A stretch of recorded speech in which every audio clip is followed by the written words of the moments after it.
This video was inspired by viewers just like you. Thank you for the suggestion, Ag Silver Radio, for this delightful character build that we will be doing today. And now on with today's video.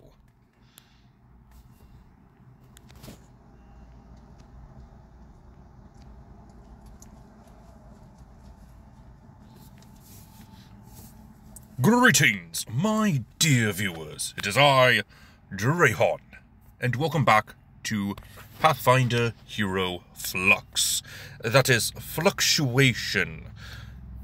It's a synonym for conversion, meaning that this is a parody of my Dungeons & Dragons character conversion series. Much like in that series, we are tackling characters from across media and transferring them into a playable character for Pathfinder 2nd Edition, using their lore as a base for the build. And today is Spyro, the purple dragon who is prophesied to defeat the great dragon, what was it, Milfagor? I can't remember the evil dragon's name, but is destined to free all dragons from this evil dragon's tyranny. As a lot of purple dragons are, it seems, in that series. Any purple dragon is said to be the chosen one, being able to have the powers of all dragons to fight evil. And we're going to be turning him into a Pathfinder character. So, without further ado, let's go ahead and get started. Now, we are taking all timelines into consideration. The original, the reboot, and even Skylander's variation of Spyro. So we need to keep that in mind. The Spyro can fit into just about any sort of timeline that you could imagine, since it's taking details from each one of those timelines. Starting things off with our stats, we are going to increase our strength, dexterity, constitution, and charisma each by 2. For our ancestry, we are going to pull from the third-party supplement Battle Zoo, which actually seems to be supported by Paizo. I remember seeing a tweet that actually promoted the product, so yeah, this is a pretty good third-party supplement, I should say. We are going to be taking the Dragon Ancestry. Most importantly, we are going for the Heritage Infernal Dragon. This is because it's the only Dragon Heritage that somewhat fits. We are going to be getting our Constitution and Charisma upgraded by 2 points each. We have a starting hit point of 8. We get a medium size, dark vision, unarmed strikes or jaws and claws. We also get horn and tail, which from my reading seems to be the same as the claws, a 1d4 damage, until we get upgrades. Languages are Common, Draconic, plus 1 other, and we're going with the Ancestry feat, Dragon Breath. This will give us a 15-foot cone. Since we are an Infernal Dragon, this is going to be a fire breath weapon. It deals 2d4 damage, and depending on the type of your heritage, each creature in the area must attempt a reflex save against the higher of your class or spell DC, whichever one happens to be the highest. If the damage type is poison, the saving is fortitude. If the damage is mental, it is will, which it's not, so reflex. You can't use this ability again for 10 minutes. Starting at 3rd level, you instead cannot use it for 1d4 rounds. The damage increases by 1d4 at 5th level, and every 2 levels thereafter to a maximum of 10d4 at 19th level. Special. If your breath weapon's damage type has a matching trait, your Dragon Breath action gains that trait. For example, if you are red, your Dragon Breath gains the fire trait. Okay. Moving on to our background. Like I said in the intro, Spyro is prophesied to be the purple dragon, and so, yeah. It's the background that best fits Spyro for a prophecy is the Chosen One. Go ahead and increase Strength and Charisma each by 2 points. You'll get proficiencies trained in the fortune-telling lore, and we'll go ahead and grab Religion. You also get the feature Prophecy's Pawn. The trigger is if you fail a saving throw, attack roll, or skill check. You get the following effect. You twist the prophecy in your favor, which will have consequences later. Reroll the failed check. You must use the result of the second roll. For 24 hours afterwards, the GM can force you to re-roll a successful saving throw, attack roll, or skill check as fate balances the scale. Ooh. So that's decent. You could kind of Mary Sue your way through it, get yourself a little bit of plot armor, but it could have consequences down the line as fate tries to balance itself out. This is a misfortune effect. You can't use Prophecy's Pawn again until the DM uses the option for 24 hours, or if 24 hours have passed, whichever comes first. Next, we are going into our class. We are a sorcerer. We have learned to use the magic stored deep within ourselves. Go ahead and increase your charisma by 2 points. You get proficiencies in the perception. It is now trained. You are trained in fortitude and reflex saving throw and are an expert of will saving throw. Your skills are trained as follows: Arcana, Intimidation, Acrobatics, and Athletics. You are trained in simple weapons and unarmed strikes, as well as having defenses in all armor and unarmed defenses trained. Additionally, you are a dragon bloodline sorcerer. You get the spell list Arcane. Your spell save DC is 17. You have a spell attack of +7. You have granted spells of Shield, True Strike, Resist Energy, Haste, Spell Immunity, Chromatic Wall, Dragon Form, Mask of Terror, Prismatic Wall, and Overwhelming Presence.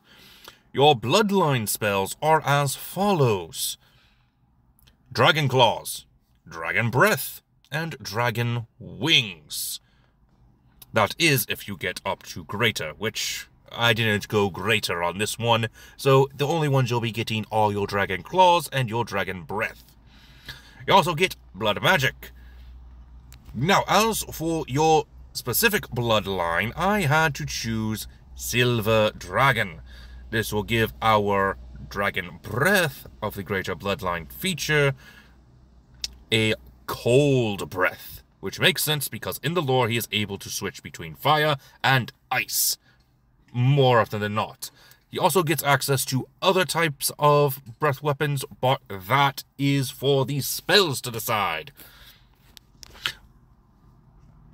Moving on to second level sorcerer, go ahead and grab the class feat of Familiar and the skill feat of Quick Jump. The class feat of Familiar is to reference Sparks, your best friend and technically brother in one of the timelines. Next is the Sorcerer level 3, which means you are going to get the trained skill of Nature and a general feat of Cunning Acumen. And you'll get the Perception in Expert this time, and you also get some signature spells.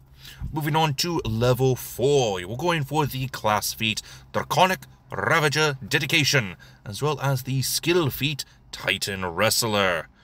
These are some pretty good feats. We've already went over Titan Wrestler before, letting us tussle with some higher enemies, some higher level enemies, or larger enemies. I am losing my ability to use words today. Draconic Ravager. You have begun to focus your resurgent magic from the Lux Eterna ritual into your body, restoring your unarmed attacks, thickening your scales, and making you a fearsome sight to behold. You gain the additional unarmed attack feat, gaining one of the additional unarmed attacks available to your heritage. Additionally, the claws and jaws unarmed attacks you gained from your dragon ancestry, as well as the unarmed strikes you gained from the additional unarmed attack feat, increase their damage die by 1 step, from 1d6 to 1d8 for the jaws, and from 1d4 to 1d6 for other unarmed attacks. If you aren't trained in Class DC, you become trained in Class DC for Draconic Ravager, based on the higher of your strength or dexterity modifiers. And you also get special. You can't select another dedication until you have gained 2 other feats from the Draconic Ravager archetype. Which is fine, because that's what we're doing for most of this build. Moving on to level 5 Sorcerer. Go ahead and increase Strength, Dexterity, Constitution, and Charisma.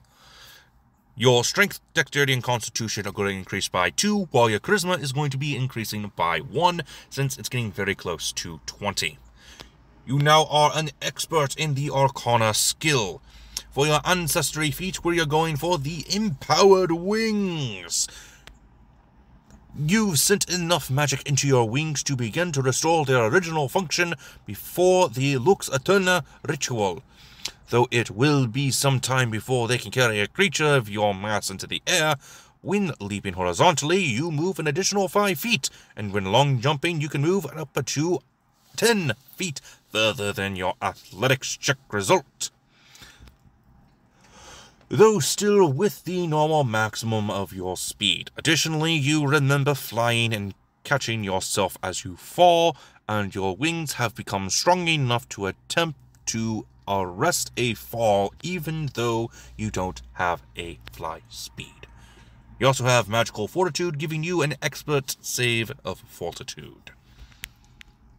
Moving on to level 6, we're going for the class feat, Draconic Advance.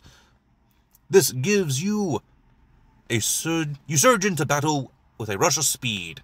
Stride twice. If you end your movement in melee range of at least one enemy, you can make a melee strike against the enemy with an unarmed strike you gain from the Dragon Ancestry. You can burrow, climb, swim, or fly instead of stride if you gain the corresponding movement types from the Dragon Ancestry. Intimidating Glare. You can demoralize with a mere glare. When you do, demoralize loses the auditory trait and gains the visual trait.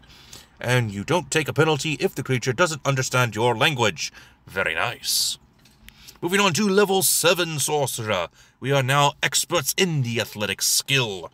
Your general feat will be Incredible Initiative, which gives you a +2 circumstance bonus to initiative rolls. You are also an expert spellcaster. Level 8 Sorcerers get the class feat Advance Bloodline, and for skill feat Powerful Leap. For your Powerful Leap, you can jump 5 feet up a vertical leap and increase the distance you can jump horizontally by 5 feet. For your Sorcerer level 9, we are now experts in acrobatics. For your Ancestry feat, we have gone with Empower Scales, which increase our armor class. I don't know why I didn't put the feat up here this time. We also get lightning reflexes from our Sorcerer. Level 10 Sorcerers get more ability score improvements. Your Charisma is now a 20. Your Strength, Dexterity, and Constitution have each gone up by 2. We get the class feat of Tail Swipe, which gives us the ability to extend our tail and swing it at an arc against 2 foes. Make a single melee strike with your tail unarmed attack and compare the attack roll result to the ACs of up to 2 foes, each of whom must be either within your melee reach or up to 5 feet beyond your melee reach, and adjacent to the other. Roll damage only once and apply it to each creature you hit. A tail swipe counts as 2 attacks for your multiple attack penalty. The modifier from the sweep trait applies to all your tail sweep attacks. And as a reminder, the tail unarmed attack gained from the dragon ancestry has the sweep trait. We also went with the skill feat Underwater Marauder. For level 11 sorcerers, we are now a master in the Arcana skill. We have the general feat Breath Control, which you have incredible breath control, which grants you advantages when air is hazardous or sparse. You can hold your breath for 25 times as long as usual before suffocating. You gain a +1 circumstance bonus to saving throws against inhaled threats, such as inhaled poisons. And if you roll a success on a saving throw, you get a critical success instead. You also gain your alertness and single weapon expertise. Next, level 12 sorcerer, we are going for the class feat Lingering Breath, which means whether in burning flames, toxic clouds of poison, storm bolts descending from above, or swirling snowflakes, you can modify your breath weapon to leave behind a lingering area to damage those who dare to remain in its confines. If your next action is Dragon Breath, a lingering after effect remains in the area, dealing damage of the same type, but half the number of damage dice as your Dragon Breath to creatures who end their turn within the area with a basic reflex save against the same DC as your Dragon Breath. The lingering after effects duration is 1d4 rounds, using the same d4 roll you made to determine how long it would take to recharge your Dragon Breath. Even if you use Draconic Momentum to recharge your Dragon Breath early, that doesn't affect the duration of the lingering breath. Very nice. And very well balanced, I must say. You also get the skill feat Arcane Sense, giving you access to the first level spell Detect Magic. If you are a master in Arcana, which you currently are, it is heightened to 3rd level. Once you become legendary, it'll be heightened to 4th level. Going to Sorcerer level 13, we are now experts in Intimidation. We get the Ancestry feat Channel Wings. We now have a flying speed equal to our speed for 10 minutes. Limited now to flight, which does correspond very well to how Spyro learns how to fly in the games. We also get defensive robes and weapon specialization. Level 14 Sorcerer has the class feat Cross-Blooded Evolution, giving us access to spells that we would not have from the arcane spell list. Only one though. Don't worry, we'll be getting more shortly. For our skill feat, we are going with Magical Shorthand. Learning spells comes easily to you. If you're an expert in a traditions-associated skill, which we are, since we are Arcana, you take 10 minutes per spell level to learn a spell of that tradition, rather than 1 hour per spell level. If you fail to learn the spell, you can try again after a week or after you gain a level, whichever comes first. If you're a master in the traditions-associated skill, which we are, learning a spell takes 5 minutes per spell level, and if you're legendary, it takes 1 minute per spell level. You can use downtime to learn and inscribe new spells. This works as if you were using Earn Income with the traditions-associated skill. But instead of gaining money, you choose a spell available to you to learn, and gain a discount on learning it. Learning it for free if you earned income equals or exceeds its cost. Very nice. Level 15, go ahead and increase your dexterity and wisdom by 2 points, your constitution and charisma by 1 point. Your general feat is going to be Thorough Search, your legendary skill in Arcana, and you have Master Spellcaster. Level 16 Sorcerer, we're going with the class feat Blessed One Dedication. This is going to represent us getting access to the Aether magic, your light magic, if you will. You also get Terrifying Resistance. Since you are now an expert in intimidation, you have access to this. Spells of those you have demoralized are less effective on you. If you succeed in demoralizing a creature for the next 24 hours, you gain a +1 circumstance bonus to saving throws against the creature's spells. Very nice. And thanks to your Blessed One dedication, you get Lay on Hands Devotion spell. Spyro did heal from what I remember. But there's more. It costs 1 focus point to cast a focus spell.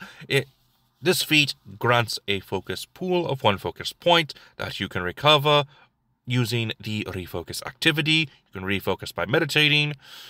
Your devotion spells from the Blessed One archetype are divine spells. So yeah, we get some divine spells. Very nice.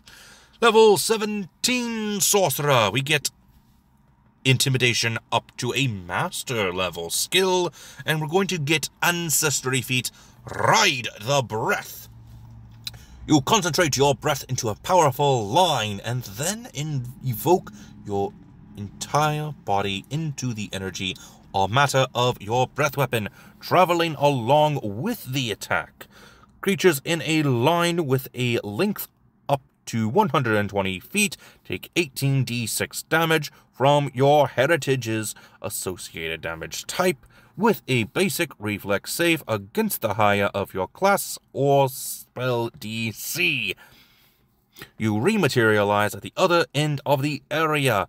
While your movement can still trigger reactions, most reactions typically won't have any effect on you while you are lightning, fire, and the like, unless the reaction would counteract Ride the Breath, or the GM determines it would affect the surging line of breath itself.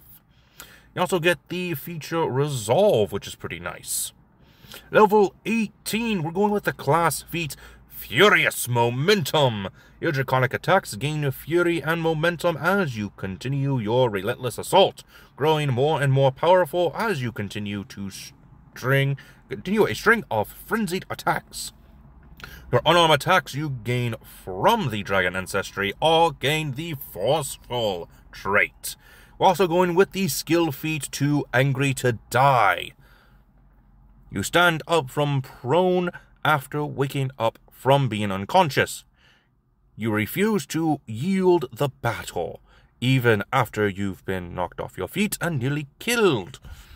For you, such a brush with death is less something to fear and more a thing to become infuriated by. As you stand up, you roar in defiance and can attempt to demoralize a foe. Very nice. Level 19 sorcerers are now master in acrobatics. You get the general feat of toughness. You also have bloodline, paragon, and legendary spellcaster. Level 20, our final level. Go ahead and increase your constitution and charisma each by 1, while you increase your intelligence and wisdom each by 2. We are now trained in the survival skill. We get the class feat of greater cross-blooded evolution, giving us access to a grand total of 3 spells that are not of the Arcana spell list. You are also getting access to the skill feat, Assured Identification, which is going to be pretty useful in some cases. And with that being said, that is all I have for you today. No spell list for us today. I still have to learn how to create that spell list. But I am sure some of you in the comment section will know exactly what spells best fit Spyro from the arcane spell list, and possibly even other spell lists, thanks to the greater cross-blooded evolution. But with that being said, this has been Drahan, and if you would like to see a very specific character in the next video, let me know down in the comment section below who that character is, and where that character came from. Until next time, this has been Drahan, and I am offline.